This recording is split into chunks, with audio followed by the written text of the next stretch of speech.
Well, okay. Our lesson today, we're starting a new quarter, and we're exploring these scriptural themes around worship, sacrifice, and offerings. In our first unit, Genesis, altars and sacrifices, is the first offering in the Bible. Look at the offering given by Cain and Abel. It's a story often told of Cain and Abel. How many books have been written? I know Jeff Archie did one, two, one Cain and one Abel. And of course, John Steinbeck did East of Eden, which also mentioned in the lesson today. So we'll start with the scripture. It comes from Genesis 4, 1 through 16. Now the man knew his wife Eve, and she conceived and bore Cain, saying, I have produced a man with the help of the Lord. Next, she bore his brother Abel. Now Abel was the keeper of sheep, and Cain the tiller of the ground. In the course of time, Cain brought to the Lord an offering of fruit of the ground, and Abel, for his part, brought of the firstlings of his flock, their fat portions. And the Lord had regard for Abel and his offering, but for Cain, his offering, he had no regard. So Cain was angry, and his countenance fell. The Lord said to Cain, why are you angry? And why has your countenance fallen? If you do well, will you not be accepted? And if you do not well, sin is lurking at the door. Its desire is for you, but you must master it. Cain said to his brother Abel, let us go out to the field. And when they were in the field, Cain rose up against his brother Abel and killed him. Then the Lord said to Cain, where's your brother Abel? He said, I do not know. Am I my brother's keeper? And the Lord said, what have you done? Listen, your brother's blood is crying out to thee from the ground. And now you were cursed from the ground, which has opened its mouth to receive your brother's blood with your hand. You till the ground, it will no longer yield to you its drink. You will be a fugitive and wandering on the earth. Cain said to the Lord, my punishment is greater than I can bear. Today you have driven me away from the soul, and I shall be hidden from your face. I shall be a fugitive and a wanderer on the earth. Anyone who meets me may kill me. And the Lord said to him, not so. Whoever kills Cain will suffer a sevenfold vengeance. The Lord put a mark on Cain, so that no one who came upon him would kill him. Then Cain went away from the presence of the Lord and settled in the land of Nod, east of Eden. So that's where we get Easter. Now, from the very beginning, the two brothers gave from their livelihood their gifts to God. Abel's gift was more pleasing to God. Cain grew very angry because Abel's gift was accepted by the Lord. Now, how do Cain and Abel differ? How would you compare the two brothers? Well, they had different occupations. One tilled the ground, the other kept the sheep. And their offers differed. Cain gave the produce from the land, while Abel gives the sheep. What could you say about it? One's a blood sacrifice, and the other is produce, is not. Now, what makes one act of worship more pleasing to God than the other within the verses? And there's a difference between the gift. There's a difference between the gift made by obligation and one offered in faith. I remember a story about the widow's wife. The widow, doesn't have a lot of money. And the person who had the lot of money gave money, but the widow in effect, gave the widow's wife. By giving her money, it was all that she had. She gave the widow's wife. Now, what is the difference between some forgiveness and obligation and one out of faith? And in comparing the two brothers' gifts, one of them had the produce of the land. The other one was a blood sacrifice, that portion of the sheep. Now, the lesson depicts Cain's resentment toward Abel. I mean, the resentment goes deep and falls over to hatred of his own brother. Now, Abel gives to God an offering based on faith, while you could say that Cain gives because he's obligated to give it. And moreover, he resents having given it. Now, Cain's resentment goes over to anger to the point of murder, and he kills his own brother.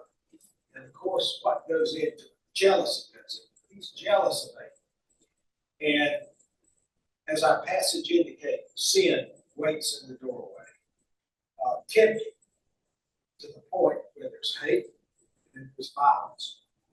The real question is how they're separated from God. And how are we separated from God? Do we ever go our own way? We don't do what we want to do no matter what. Now, our lesson guides ask this question of us: what sins wait in our doorways, tempting us to bad thoughts and actions?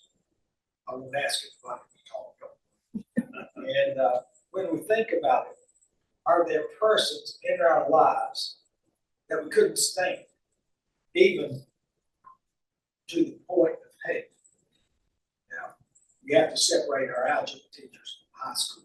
That I wouldn't count that hit there. But are the persons that we look down on, don't like, think less of it for one reason or another? And so there's really adequate opportunities for hate. Now there's a story, if I can find it, that Fred Craddock gave. And it's a story from his own childhood. Now Fred Craddock is thought of as one of the great theologians of the 20th century. And his parents were kind of interesting. His mother read the Bible all the time, just to be alone. But the father was a drunkard. And at any rate, they never had any money. At one point, they lived in a cabin that didn't have a floor. It was the ground. That was the floor, it was the ground. And never any money around the house. Everything went to alcohol. Now, Craddock said this, and I'm going to quote the story. He said, "I remember when we lost our farm when I was a kid. We moved into a town to a little four-room house, a small house on a dirt street on the south side of the little town. We had one spigot out in the yard, but no water in the house, no electricity, and the toilet was out back. We were poor as Job's turkey and having a rough time. My sister was entering high school. She had trouble with her complexion when she was moving into her teens, a pockmarked face and was always worried about it, and keeping her head down, combing her hair over part of her face. She was bothered by it, and it was just terrible. One day in the mail, my sister got an invitation from Colin Live to a slumber party. Now, you don't know Colin, but she was the prettiest girl in high school.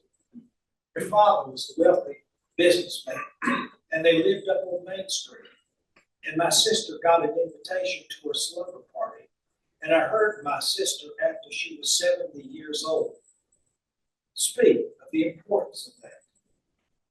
And Craddock said this, if I could drop a footnote here: if you were poor and exclude prosperous people because you think they're smart, or if you're prosperous and exclude the poor, you have a right to do it. That's not church. So, Craddock told another interesting story that I've never been able to get. He was a preacher, of course, in Georgia, was invited to give communion to a small church in the mountains of North Carolina, the Appalachians. And the weather reports were wrong. Snowstorm was a blizzard. And he got called out in the snowstorm where it's just an absolute whiteout. So he pulls the car over to the side and just starts walking. And the first place that we came to was a cafe beside the road. Other motorists had the same idea. They just left their cars and walked in. And the place was crowded. And so Craddock went up to the counter and says, I'd like to order some supper. The guy says, well, everybody's been in here. The only thing I can offer you is some soup. And so Craddock said, that'd be fine. So he had a dish of soup, a glass of water. And he said the soup tasted,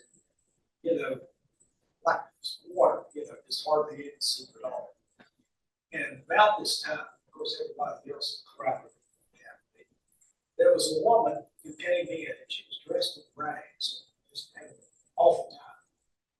And she came up to the counter and asked the owner of the cafe, she said, can you serve me? He said, oh, you have any money? Well, I can't serve you. So she turned around and started walking to the door. When the other people who were in the cafe saw this happen, they stood up and started to follow her around. At that point, the guy behind her said, wait a minute, come on up. And so he served her, a bowl of soup and some water. And we're going to take up all cell phones and smash them. So anyway, just a long discussion. Anyway, so she goes up to the counter. She asks the guy to serve her. Got any money? And well, I can't serve you. So when she started to walk to the door, the rest of the people at the cafe who saw this happen all stood up. They were going to follow her out. And without the owner of the cafe said, come on, I'll serve you. And so she said it, he served the soup. And Craddock went back to his soup. He said, suddenly, he said it didn't taste like water anymore. He said, in fact, it tasted a little like wine. So anyway, that was Craddock's story. And that was interesting. His mother, passion, wanted her son to be too. And the father, though, inspired him, his brother, to tell stories. He could spin yarns. And he would be on the corner telling the latest story regarding, and people would start to group up around him to hear the story. And he had a knack for telling stories. And it's interesting. I thought about it. Craddock got something from both parents. He got the love of the Bible from his mother. He wanted to be a preacher, which satisfied his mother. The father didn't like it at all. And father was a cynic. He said church was only good for one thing, giving you a pledge card to get you to sign it. And late in life, he was dying of cancer. Braddock went to see him, and he couldn't speak. He motioned that he needed an envelope and pen, and he wrote on it and handed it to his son and says, I was wrong. And so Craddock got something from both parents. Love storytelling, how he could spin yarns, and also the love of the Bible from his mother. When Craddock started preaching, he noticed that people were going to sleep, they weren't listening, and so finally he started telling the story, and all of a sudden the audience came alive. And from that point, he realized that with preaching, that if you tell a story, a narrative, that people would listen to it, would listen a lot better.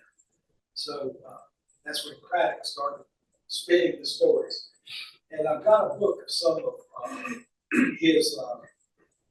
his stories. And at any rate, the one about the sister, pop mom sister, she didn't want to try to hide the hair and try to hide the face. And, he thought about it years later when the woman was, the sister was 70 years of age. And thought, are we at a point where we look down on people for whatever reason, not the same social, they don't have, but they do have. They have a different line of work than we do. We can't, really talk to them, that kind of thing. But the important thing is that we relate to people, and we really ought to try to have relationships with others. Now, in our lesson today, the interesting thing is the comparison between the two brothers. The one is a shepherd. He offers the animal sacrifice, a blood sacrifice. While the other one gives, something from the ground. The gifts were not the same. Cain's offering is one that is bloodless, not something that really he cared about. In other words, crops are replenished. What's the sheep? The sacrifice. That's the end of the sheep. There's no blood in the sheep unless you've got another. So Cain's offering, God refuses Cain's offering, but urges him to offer accept it. Now Cain's crime is one of rage and envy. When he kills Abel, and he becomes a vagrant, wanderer of the earth. And he worries that whoever finds him will kill him. And God puts the mark of Cain on him. And that's an almost a phrase in the language. He has the mark of Cain. And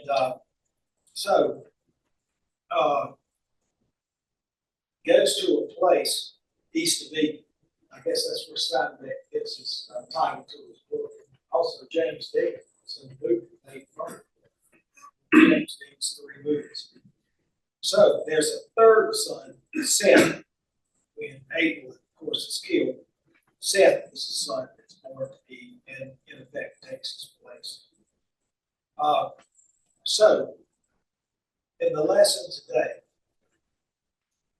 when we think about it, and I went back over my life thinking about people I've disliked. And let's face it, it happens.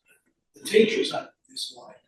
I had an algebra teacher. She was out to get me. And no doubt about it. And poor Miss Johnson. And she was writing on the board one day, and she wasn't paying attention, and she backed over and tripped and sat in a wide-mouthed devil trash basket. Trash can. I have never tried to suppress a laugh harder than I did at that point. I thought I would explode.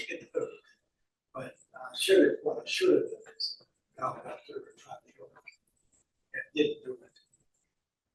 So, I mean, there's so many opportunities like that.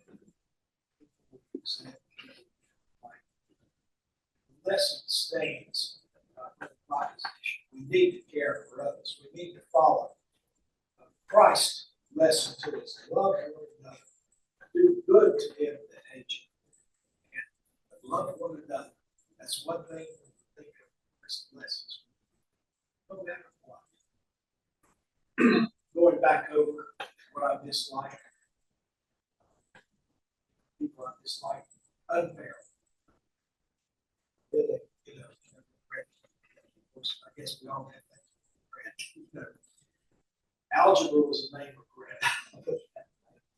So, anybody want to comment about it? Anybody want to relate a story from childhood about something that some person they didn't like that you got reconciled to later? Yeah. I was a junior in high school. I got a D in English. went home. Mother was walked back here. And the arm around it. D stands for dandy, don't it? She really started crying. Oh, gosh. On my third book, I've got that t-shirt under the acknowledgements. His name's up there. I'll tell you. And I was back. it's okay. I didn't. Mr. Nevins, Mr. Nevins, high school principal. When something went wrong, he always knew where to look, no doubt about it. And, oh gosh, my sophomore year, I hated high school so much, I stopped going. I literally, it was 3 weeks, I would stay home, both my parents were teachers.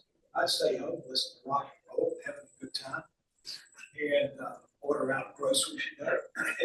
I was having a wonderful time. Then I got a call. My father came home unexpected. Boy, he grabbed me by the neck there, took marched me back over to that high school, and he wrote a note. The absences will cease. Not that they did. So did you inspire Ferris Bueller? Yeah, my sister said that. Tina, she says, "You're Ferris Bueller. You were the one." Only I took a month off. I didn't take off the day off. I took a month off and got a call. And, So, Vic, your dad didn't use that paddle that he had in his classroom at Knox? my father, he had it called the Board of Discipline. Oh, no, the Board of Education. It was a boat paddle that he used to paddle students with. Well, he used everything else. I think he needed a big paddle to me. Now, the thing about it, to cover up all my absences, I had to forge the report cards, which you had to take back. And I had erased it so often that it had worn through the report card. That didn't help. That helped me get caught, you know. So, but I paid for my sins. I went to summer school, failed 2 Sundays, went to summer school 2 summers. And, oh, gosh, unreal, unreal. I didn't think I was going to graduate. And Joe Lowry, I had chemistry my senior year, was a junior course. And I had to pass the final exam, and I went in, I thought I was in the wrong classroom. It was written in Greek, and I don't read Greek. Reading English was hard enough. And I left half of it blank. And I went home and told my parents, I said, "I'm sorry, I failed the chemistry." I said, "It's going to be a 5th year in high school. They don't offer it in summer school." They never did. Boy, they didn't want to hear that. Boy, they didn't. You were just what Carolina Law School looked for. Oh,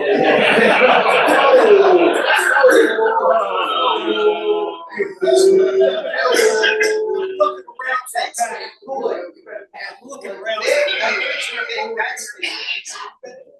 Yeah, no, you didn't miss it also. That's the amazing thing. I mean, nobody would have predicted that you would have gone on with it, not just you got through law school, but taught me. You know what happened? What Larry did? I left half of it blank. I went and told my parents, I said, "I'm sorry, I failed chemistry. It's going to be 5th year in high school."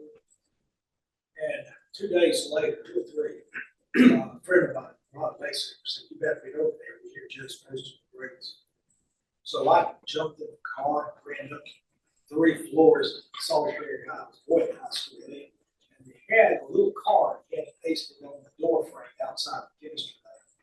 There by my initials, D minus minus. He passed me. I didn't even have a road to graduate in. I think I had to borrow a church choir road or something. You know. The next morning, I went to work at Milford Hills Avenue gas station. Where the McDonald's is now. One of Randy Riggers. One of Riggers place. Oh. D minus minus, better than half. Yeah, I'd say. Boy, it should have been F minus minus. I'll tell you. Years later, here's the payoff. Years later, I'm elected to the school board. And Lowry comes up to me and holds out his hand and says, "Oh, the chemistry student." It doesn't get any better than that. Oh, goodness. Well, so if we had to look at the lesson as a whole today, we need to follow Christ's admonition to us. Love one another. Love one another. Wonderful lesson.